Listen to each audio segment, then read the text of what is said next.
4 dari 7 perwira kepolisian yang terlibat obstruction of justice dipecat dari kepolisian. Yang terakhir pemirsa adalah Kombes Agus Nurpatria, mantan Kaden Biro Paminal Divisi Propam Polri.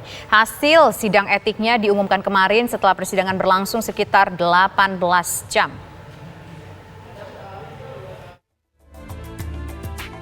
Sidang Komisi Kode Etik terhadap 7 anggota Polri yang melanggar etik menghalang-halangi penyidikan kasus pembunuhan Brigadir Nofriansyah Yosua Huta Barat digelar sejak pekan kemarin. Sidang etik ini berjalan secara paralel dengan penanganan pidana obstruction of justice. Dalam kasus obstruction of justice pembunuhan Brigadir Yosua, Polri resmi menetapkan 7 orang sebagai tersangka. Mereka adalah mantan Kadif Propam Polri Irjen Verdi Sambo, mantan Karopaminal Propam Polri Brigjen Hendra Kurniawan, Kombes Agus Nurpatria, AKP Irfan Widianto, Kompol Baikuni Wibowo, Kompol Cuk Putranto, dan AKBP Arif Rahman Arifin. Para tersangka ini diduga memiliki peran masing-masing, diantaranya merusak barang bukti, memindahkan DVR CCTV di sekitar lokasi kejadian, dan tidak profesional dalam melakukan olah tempat kejadian perkara. Kemarin, sidang Komisi Etik terhadap Kombes Agus Nurpatria, mantan Kaden A Biro Paminal Divisi Propam Polri, digelar dengan keputusan memberhentikan secara tidak hormat dari kepolisian. Sidang etik Kombes Agus Nurpatria ini digelar selama 2 hari.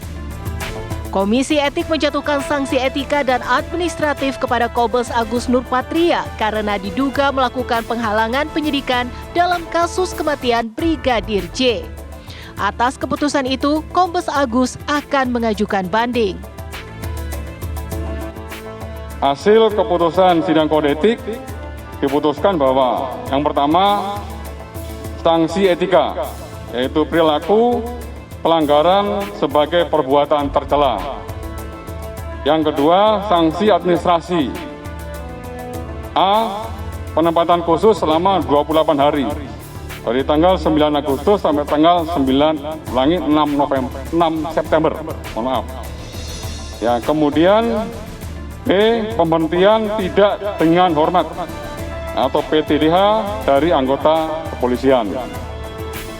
Setelah dibacakan putusan oleh Hakim Komisi Bidang Kode Etik, pelanggar KBP ANP mengajukan banding. Ya, silakan, banding juga diatur di dalam Perpol nomor 7 tahun 2022 pasal 69, itu merupakan hak yang bersangkutan.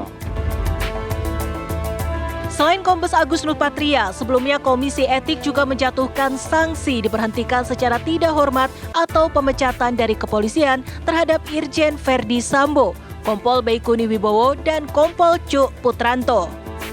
3 orang perwira lainnya masih menunggu sidang etik, yakni Brigjen Hendra Kurniawan, AKP Irfan Widianto, dan AKBP Arif Rahman. Tim TV One mengabarkan. Pemirsa, bagaimana jalannya sidang etik terhadap AKP Diah Chandrawati? Kita akan tanyakan ke rekan kami Ihsan Zahri yang saat ini berada di gedung TNCC Bareskrim Polri. Ihsan Zahri, apa hasilnya yang bisa Anda sampaikan dari sidang etik ini?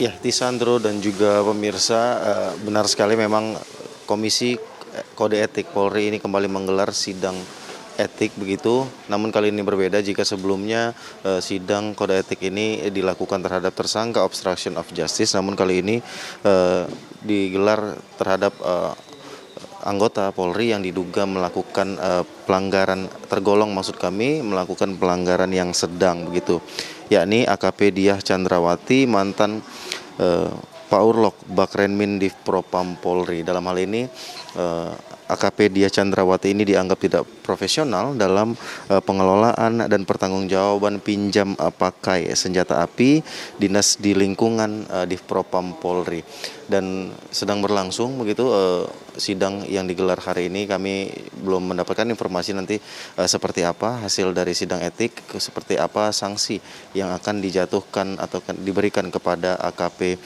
Diah Chandrawati ini. Dan untuk sidang hari ini memang dilakukan secara tertutup. Kami pun tidak diperkenankan begitu untuk berada di lingkungan gedung TNCC karena sidang etik ini memang terus dilakukan secara tertutup oleh Komisi Kode Etik Polri.